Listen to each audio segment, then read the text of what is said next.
부럽기도 하더라고요. 그 미국 대통령 바이든이 마스크 벗고 부인하고 자전거 타는 모습 보면서 참 부럽지요. 성가대도 아마 조금 있으면 그래 되겠죠. 여러분 열심히 건강 잘 지키시고 백신도 잘 맞고 우리도 빨리 마스크 벗고 찬양도 하고 얼굴도 이렇게 예쁜 얼굴도 보고 살아갈 수 있는 날이 있기를 위해서 많이 기도하십시다. 오늘 사도행전입니다. 사도행전은 말 그대로 사도들의 역사예요. 예수님께서 부활하여서 승천하신 후에 너희가 성령을 기다려라 하셨고 성령의 충만함을 오순절에서 체험한 후에 베드로와 사도들이 열심히 전도했습니다. 기적도 많이 일어났습니다. 그래서 예루살렘 교회가 부흥했어요. 호사다마라고 해서 부흥했는데 핍박자들이 이 교회를 핍박해서 교인들이 또 뿔뿔이 흩어지기도 했어요. 그래서 이쪽 저쪽으로 다 흩어졌는데 안디옥까지 사람들이 가서 예수를 전하고 그곳에 이방 교회가 세워졌어요. 그래서 바나바와 바울이 그 안디옥 교회에서 열심히 봉사하고 교회가 든든히 서가서 마침내 안디옥 교회에서 더 이방인들을 위해서 바나바와 사울을 선교사로 파송하게 되어집니다. 그 내용이 12장까지 기록되어져 있습니다. 그 12장까지는 성령 충만하고 예수님이 제자였던 베드로가 중심이 되어지는데 이제 13장에서는 안디옥 교회와 사도 바울이 중심이 되어져서 복음이 이방 지역에 전해지는 사건이 이제 13장에서부터 시작되어집니다. 그래서 바나바 바울이 선교사가 되어서 처음 가서 복음을 전한 곳이 어딜까요? 이거 저기 도전 골돌변에 나와요. 어딜까요 이게? 구브로 가서 구브로 섬. 왜 구브로 섬이냐? 바나바의 고향이에요. 그래서 구브로 섬에 가서 복음을 전했는데 마술사 한 사람이 왜 그런 쓸데없는 복음 전하냐 하고 막아요. 그래서 사도 바울이 기도했더니 하나님께서 그 마술사를 맹인이 되게 하세요. 못 보게 하세요. 그래서 깜짝 놀라가지고 사람들이 예수를 받아들이게 되어지지요. 그러나 사도 바울이 또 어디로 가는가 하면 이제 육지로 건너와서 터키 지역인 비시디아 안디옥에서 처음 첫 설교를 하고 있는 내용이 오늘 말씀입니다. 사도 바울이 어디에서 첫 설교를 했다고요? 안디옥이 아니라 이거 나온다니까요. 비시디아 안디옥에서 첫 설교를 하게 되어집니다. 그런데요, 우리가 한번 생각해 보면 바울이 누구예요? 예수 믿는 것들 잡아다 죽여야 돼 하고 예수 믿는 사람들 스데반을 죽이는데 앞장섰고 다메섹 도상으로 예수 믿는 사람 잡으려고 죽이려고 가다가 그곳에서 중간에 부활하신 예수를 만나서 사울아 사울아 네가 왜 나를 핍박하느냐? 누구신데요? 네가 핍박하는 예수야 하고 부활하신 예수를 만나고 나서 헷가닥 뒤집어졌지요. 변화되어져서 복음을 전하다가 이제는 이방인의 사도로 너무 감사해서 온 이방 지역을 다니면서 이방인의 사도로 복음을 전하고 있는데 그 첫 번째 설교가 오늘 비시디 안디옥에서 첫 번째 설교가 오늘 내용입니다. 얼마 전에 보니까 해경 스님이라고 하는 분이 불교 정토종 포교국장이네요. 이분이 예수 믿었어요. 그래가지고 자기가 왜 예수 믿었는지를 간증해요. 참 멋져요. 복음이 무엇인지 예수가 무엇인지를 아주 정확하게 알고 간증을 해요. 그런 것처럼 오늘도 사울이 누구예요? 예수를 죽이려고 앞장섰던 사울이 예수 만나고 획 뒤집어져서 이제는 예수를 전하는 자가 됐잖아요. 그래서 사도 바울의 관점에서 예수가 누군지, 우리가 뭘 믿어야 되는 건지, 우리가 뭘 믿어야 되는 건지, 예수 믿는다는 게 뭔지, 복음이 무엇인지를 아주 정확하게 우리에게 말씀해주고 계십니다. 오늘 그래서 여러분이 아는 거지만 자, 뭔고 하면 예수를 왜 믿어야 되는지, 예수 믿는 게 뭔지, 복음이라는 게 뭔지, 은혜라고 하는 게 뭔지를 오늘 사도 바울의 설교를 통해서 명확하게 알 수 있습니다. 자, 여러분에게 여쭤볼까요? 예수를 왜 믿지요? 이거 대답할 줄 알아야 된다니까요. 예수를 왜 믿느냐? 대답할 줄 알아야 되고요. 예수 믿는 게 뭐냐? 물으면 사람들에게 정확하게 사도 바울처럼 답변해 줄 수 있어야 합니다. 예수를 왜 믿느냐? 답변해야 돼요. 자, 그래서 잘 들어보셔야 합니다. 자, 첫 번째, 예수를 왜 믿느냐? 왜 우리가 예수를 믿어야 되는 거냐? 예수를 믿는다는 게 뭐냐? 뭘 믿는 거냐? 그 말이. 자, 첫 번째로 오늘 성경을 다시 한번 봅니다. 13장 27절에서 29절까지 27절에서 29절까지 시작. 예루살렘에 사는 자들과 그들 관리들이 예수와 및 안식일마다 외우는 바 선지자들의 말을 알지 못하므로 예수를 정죄하여 선지자들의 말을 응하게 하였도다. 죽일 죄를 하나도 찾지 못하였으나 빌라도에게 죽여달라 하였으니 성경에 그를 가리켜 기록한 말씀을 다 응하게 한 것이다. 후에 나무에서 내려다가 무덤에 두었으나. 자, 여러분에게 이제 물어요. 잘 대답해 보세요. 예수를 누가 십자가에 못 박혀 죽였을까요? 권사님, 예수님을 십자가에 누가 못 박아 죽였을까요? 권사님, 그거 모르면 안 되죠. 자, 예수님을 십자가에 못 박아 죽인 자가 누굴까요? 이거 첫 번째 질문이에요. 누가 예수를 십자가에 못 박혀 죽였느냐, 그 하는 것을 아는 게 중요해요. 본디오 빌라도 맞긴 해요. 근데 본디오 빌라도는 사실 유대인들이 악학대니까, 야, 나 몰라, 밀란이라면 내가 괜히 권력자들에게 밑보이면 안 돼, 니네 마음대로 하고 내준 사람이기도 해요. 그래서 빌라도 본디오에게 고난을 받으사 우리가 늘 얘기하죠. 빌라도 맞기도 해요. 두 번째, 예수를 십자가에 못 박으소서 하고 악학대던 제사장과 서기관들과 유대인들, 그들이 십자가에 실제적으로 예수를 못 박은 자이기도 해요.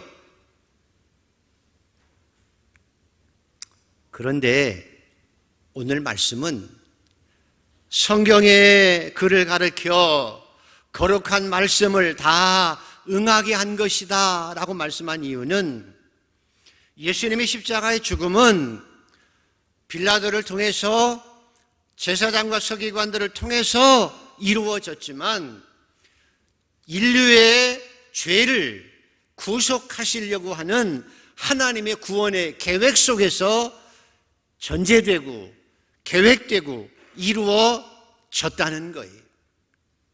예수님이 십자가에 못 박혀 죽은 것은 빌라도의 얘기도 있고 유대인이기도 하지만 이 세상을 구원하시려는 하나님의 계획 속에서 이루어졌고, 철저하게 죄인으로 십자가에서 돌아가신 예수 그리스도를, 그래서 예수님께서 십자가에 죽으시면서 나의 하나님 어찌해서 나를 버리시나이까 라고 외마디 소리를 하나님께 부르짖어도 하나님께서는 입 딱 다물고 침묵하셨어요.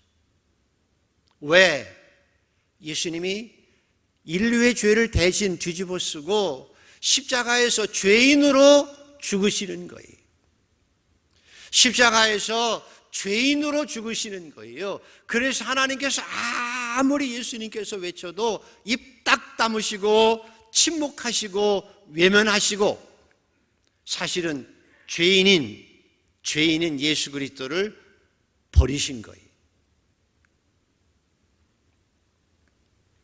그래서 예수님께서도 이 사실을 너무 잘 아셨기 때문에 스스로 인자가 이 땅에 온 것은 섬김을 받으려 함이 아니라 도리어 섬기려고 하고 자기 목숨을 많은 사람의 대속물로 주려 함이라, 내 목숨을 너희들의 죄를 대속물로 주려 함이라 고 말씀하셨고, 세례 요한은 보라 세상 죄를 지고 가는 하나님의 어린 양이로다. 누가 죽인 것이 아니라 예수님 스스로 이 땅의 죄를 사하시기 위하여, 인류의 죄를 사하시기 위하여 속죄양으로 스스로 십자가에 죽으시러 이 세상에 오셨고, 고난당하사 죄인으로 십자가에 죽으신 거예요.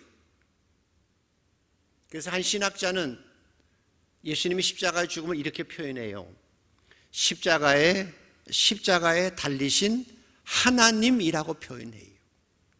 십자가에 달리신 하나님, 죄 없는 예수 그리스도께서, 하나님께서 인류의 죄를 위하여 스스로 이 땅에 오시고 스스로 십자가에 못 박혀 돌아가신, 스스로 자기 자신을 십자가에 못 박아 죽으신, 죄를 안고 죽으신, 스스로 십자가에 달리신 하나님, 그분이 바로 예수 그리스도라고 표현해요. 자, 그럼 여러분에게 다시 물어요. 예수를 십자가에 못 박은 자가 누구라고요? 빌라도 맞아요. 유대인들 맞아요. 근데 십자가에 실제로 영적으로 신학적으로 못 박은 것은, 죄인을 십자가에 고난받아 죽게 하신 것은 하나님이세요.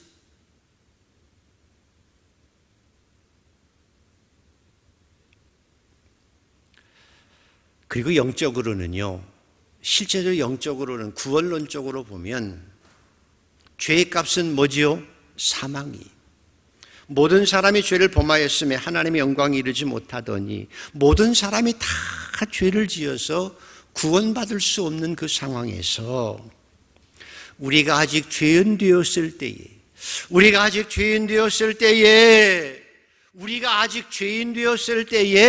그리스도께서 우리를 위하여 십자가에 죽으심으로, 죄로 말미암아 내가 죽었어야 되는데, 예수님께서 나 대신 십자가에 죽으심으로 우리를 향한 하나님의 사랑을 확증하셨느니라. 죄로 멸망해야 될 내 자신이, 내 죄 때문에 주님이 십자가에 죽으신 거지요. 그래서 영적으로는 누가 예수를 십자가에 못 박았느냐라고 물으면, 내 죄가 예수님을 십자가에 못 박은 거예요. 빌라도이기도 하고 제사장들이기도 하지만, 내 죄가, 여기 있는 내 죄가, 내 안에 있는 죄가, 멸망받을 수밖에 없는 죄가, 아무리 해도 용서받지 못할 죄인인 내가, 내 죄가, 그리고 내가, 죄인인 내가 예수를 십자가에 내 대신 못 박은 거예요. 이게 영적인 복음이에요. 자, 한번 따라해 볼까요? 하나님, 내가 예수님을 십자가에 못 박은 거예요. 아멘이십니까? 내가 예수님을 십자가에 못 박은 거예요.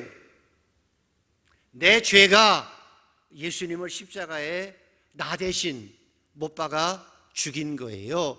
그리고 그것을 보시고 하나님께서는 예수님의 죽음을 보시고 나에게 영원한 생명을 주시고 구원하셔서 하나님의 자녀로 삼으시고 하나님을 아버지, 아바다로 부르며 이 땅을 살아가게 하신 것이 복음이에요.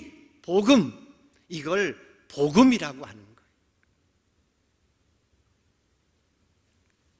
그래서 여러분, 은혜를 체험했다고 하잖아요.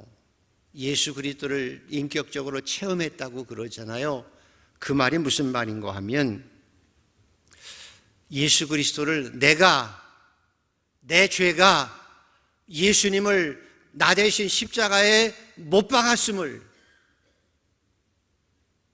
다른 사람이 아니라 내 죄가, 죄인인 내가 나 대신 예수님을 십자가에 못 박았음을, 그래서 나 대신 예수님이 내 죄 대신 십자가 대신 죽으셨음을 깨닫는 것이 은혜예요. 그것을 깨닫는 것이 은혜라는 거예요.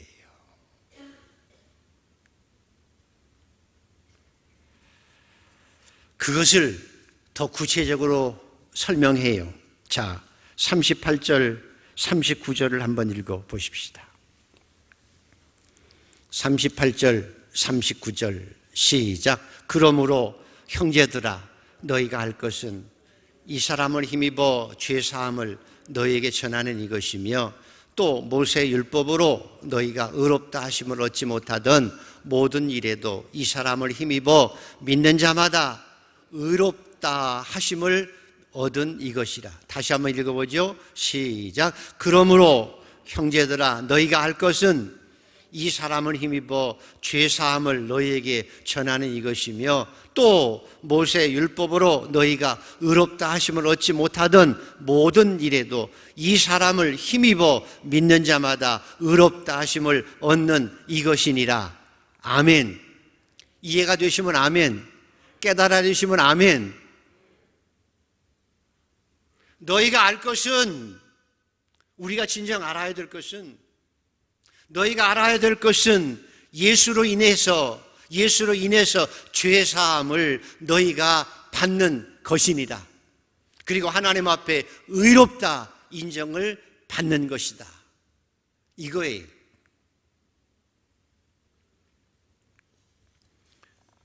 그 유명한 요한 웨슬레 얘기를 해보면 3대째 목사였습니다. 할아버지가 목사, 아버지가 목사고, 자기가 어려서부터 목사 아들이니까 얼마나 성실하게 열심히 교회 주일 안 빼먹고, 그죠? 못된 짓 안 하고 성실하게 열심히 살았어요.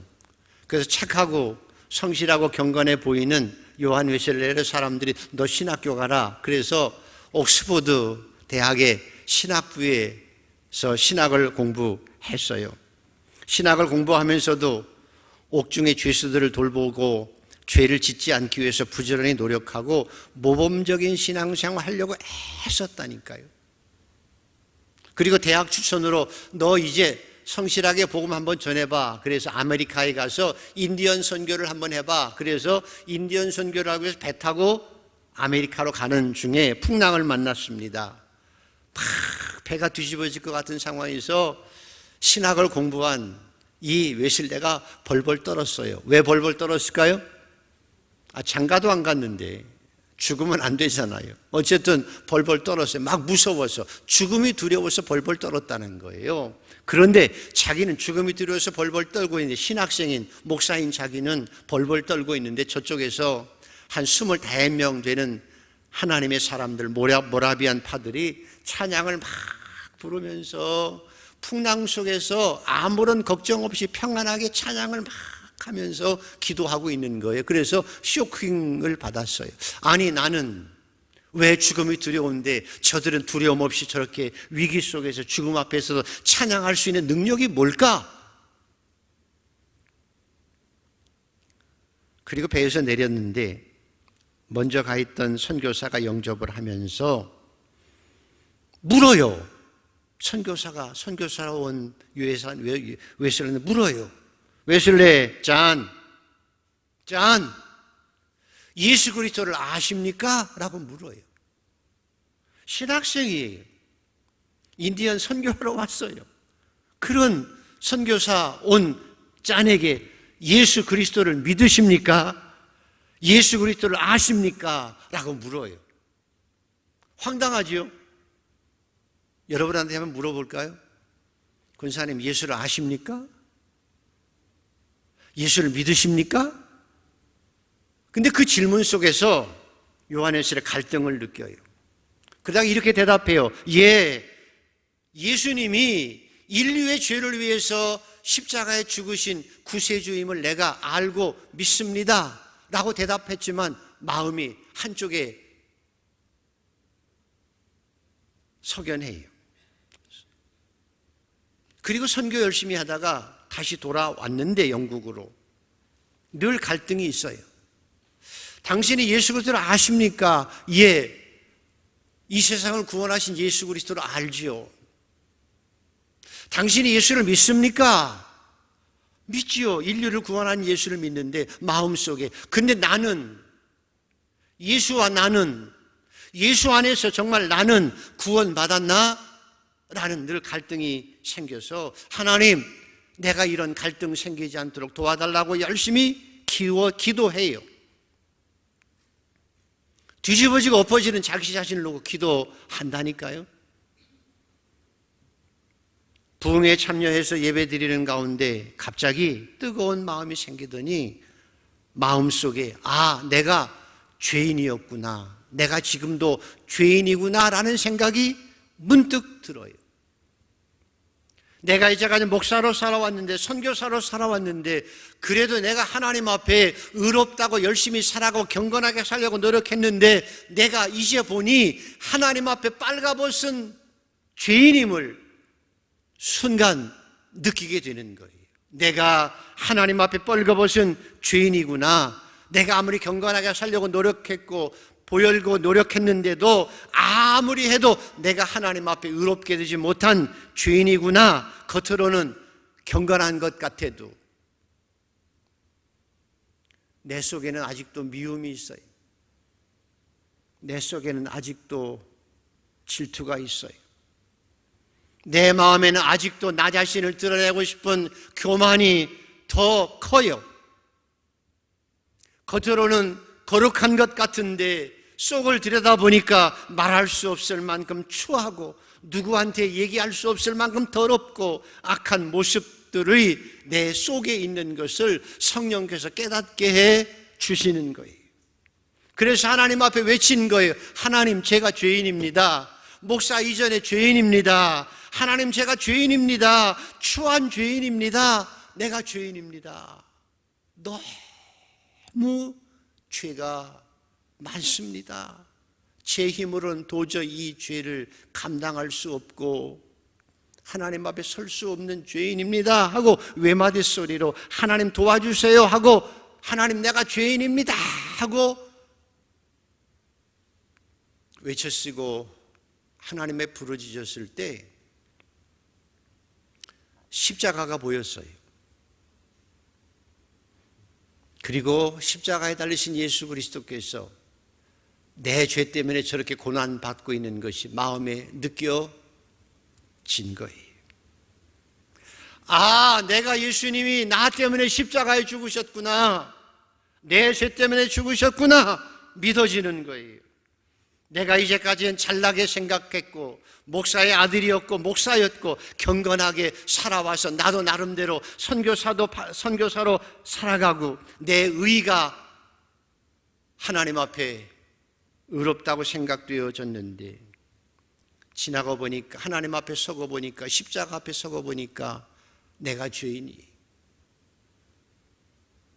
그래서 회개하기 시작했어요. 회개한 심령 속에, 그래서 어려서부터 지었던 모든 죄를 다 성령의 은혜 가운데 회개하고 나서 마음의 평화가 찾아오기 시작했고 거기에 성령의 충만함이 임하셔서 그 능력 가지고 성령 안에서 의와 평강과 희락을 누리며 평생을 살았다고 그분이 고백하고 있는데요.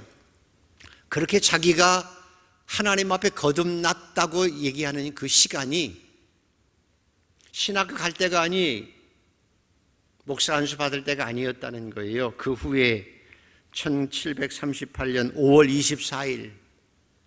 24일 그때 자기는 비로소 십자가 밑에서 구원을 받았노라고, 그때야 비로소 모든 죄를 용서받고 하나님 앞에 의로운 존재가 되었고 하나님의 자녀가 되었다고 그렇게 고백하고, 그래서 자기는 자랑할 것이 아무것도 없다고, 내세울 것도 아무것도 없다고, 그리고 하나님 앞에 평생 헌신하며 이 땅을 살아냈다고 고백하고 있어요. 그래서 여러분, 목사로서 교회 생활하는 거 보면, 여러분을 보면 어느 정도는 알 수 있어요. 정말 당신이 교회 생활만 하는 것인지, 아니면 그리스도인으로서 구원받고 죄 용서함 받고 그리스도인으로서 의롭게 단조로서 이 땅을 살아가는지를, 의롭게 되었을 뿐만 아니라 죄 용서받았을 뿐만 아니라 성령의 은혜 가운데 살아가고 있는지 아닌지를 우리는 어느 정도 알 수 있고 하나님도 분명히 아실 거예요. 중요한 건 나 같은 죄인을 용서하기 위해 십자가에 죽으신 그 주님을 그 십자가에서 만나고 죄 용서함을 받고 의롭게 되는 체험이 필요해요. 여러분에게는 그런 깊은 은혜가 체험되는 복된 신앙인이 되기를 소원합니다. 그래서 지난 주간에도 읽었던 성경 가운데 300데나리온의 옥합을 깨서 예수님의 머리에 붓고 머리털로 발을 씻었던 여인 마리아, 왜 그렇게 했을까요? 300데나리온이면 6천만 원의 향유예요. 여자에게서 가장 소중한 거예요. 거기다가 여자에게서 가장 영광이었던 머리털을 풀어서 예수님의 발을 씻었던 그 마리아, 많은 사람들이 왜 저렇게 하나라고 얘기했지만 마리아는 그렇게 했어요. 왜 그렇게 했을까요? 6천만 원이 아깝지 않는데 왜 그렇게 했을까요? 그 이유는 단 한 가지예요. 예수님의 은혜를 알았기 때문이에요. 예수님의 은혜를 체험했기 때문이에요. 창녀라고도 하고 귀신 들린 여자이기도 했던 이 마리아가 예수님의 은혜로 새 삶을 살게 된 것 감사하고요. 그것에 비해서는 6천만 원의 향유가 전혀 아깝지 않는 거예요. 뿐만 아니라 자기 오라비가 죽었어요. 그런데 죽었던 오라비가 나사로야 일어나라 했을 때 나사로가 살아났어요. 그 은혜를 생각하면 마리아는 6천만 원 정도의 향유옥합 아무것도 아니에요. 더 비싼 거라도 아무것도, 아무 거리낌도 없이 아낌도 없이 하나님 앞에 드렸을 거예요. 이게 은혜라고 하는 거예요. 사실은 예수님께 받은 은혜에 비하면 아무것도 아니에요. 그래서 은혜를 받은 사람들이 찬양이 어떻게 찬양해요? 모든 것 다 드려도 하나님 앞에 부족해요. 그래서 나중에는 몸까지도 다 드리고 싶은 거예요. 내가 가진 모든 걸 다 배설물처럼 여길 수 있어요. 그리고 오직 주님을 위해서 헌신하며, 그것도 헌신하면서도 나는 죄인 중에 괴수입니다, 나는 할 일만을 했을 뿐입니다 라고 헌신하고 살면서도 더 낮아지고 겸손하게 섬기며 살아갈 수 있는 게 은혜라고 하는 거예요. 오늘도 사랑하는 성도 여러분, 주님의 은혜로 하나님의 자녀가 된 여러분이 더 큰 은혜 가운데 하나님 앞에 감사하며 살아가는 성도들 되기를 축복합니다. 그뿐만 아니라 하나 더 큰 은혜가 있어요. 자, 29절에서 30절을 한번 읽어보십시다. 시작. 성경에 그를 가르쳐 기록한 말씀을 다 응하게 한 것이라. 후에 나무에서 내려다가 무덤에 두었으니 하나님이 죽은 자 가운데서 그를 살리신지라. 믿으시면 아멘. 하나님께서 예수를 죽음에서 살리신 걸 믿으시면 아멘. 여러분도 그렇게 부활하게 될 줄 믿으시면 아멘. 그래서 저는 이 찬송이 참 좋아요. 눈물 골짜기 더듬으면서 나의 갈 길 다 간 후에 같이 불러보죠. 주의 품 안에 내가 안기어 영원토록 살리로다. 열린 천국문 내가 들어가 세상 짐을 내려놓고 빛난 면류관 받아 쓰고서 주와 함께 길이 살리. 아멘. 인생 살아보지만 기껏 살아야 70 살고 건강하면 80 살아요. 다람쥐 쳇바퀴 돌듯 허겁지겁 살아가요. 뭘 주려고 하는지 모르지만 허겁지겁 살아가요. 그래도 자랑할 것은 수고와 슬픔뿐인 것이에요. 그나마 화살처럼 빨리 날아가요. 그리고 나서는 인간의 실존이 뭐예요? 한 줌의 흙이에요. 여러분 아닌가요? 여러분은 예외인가요? 인간의 가장 마지막 실존은 한 줌의 흙이에요. 사람이 죽는 것은 하나님께 정한 것이요 그 후에는 심판이 있으리니 그러나 우리에게는 부활의 소망이 있어요. 영원한 생명의 나라가 있어요. 그래서 하나님의 은혜로, 그리스도의 은혜로 내가 예수를 십자가에 못 박았지만 그 은혜로 내가 죄사함을 받았고 의로운 백성이 되었고 영원히 멸망치 않는 영생을 얻고 이 땅을 살아가는 것이 여러분의 복이고 그것이 복음이고 그것을 깨닫는 것이 은혜입니다.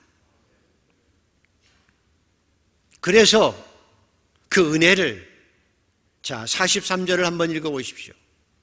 어떻게 하라고 사도 바울이 권면하는지. 시작. 회당의 모임이 끝난 후에 유대인과 유대계 입교한 건건한 사람들이 많이 바울과 바나바를 따르니 두 사도가 더불어 말하고 항상 하나님의 은혜 가운데 있으라 권하니라. 항상 하나님의 이 은혜 가운데 있으라 명하니라. 예수 그리스도의 십자가의 은혜, 부활의 은혜, 그 은혜 가운데 항상 머물러 있으라 하고 권면합니다. 여러분에게 이런 일이 있게 되기를 소원합니다.